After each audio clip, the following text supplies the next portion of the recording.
મૌખિક રજૂઆત કરવા છતાં પણ અને ઘણી બધી આપણી ટીવીની ન્યૂઝ એજન્સીઓએ પણ એના મુહિમ ચલાવેલી, તેમ છતાં ગુજરાત સરકારે કોઈ પગલાં ના લીધા.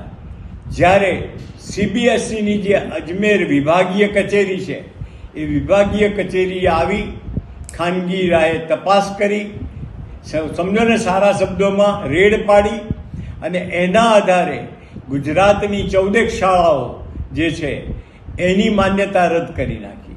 અને માન્યતા રદ કરવા પાછળનું કારણ એક જ છે કે શાળામાં નિયમિત વિદ્યાર્થીનું એનરોલમેન્ટ થાય, અનિયમિત વિદ્યાર્થીનું નહીં.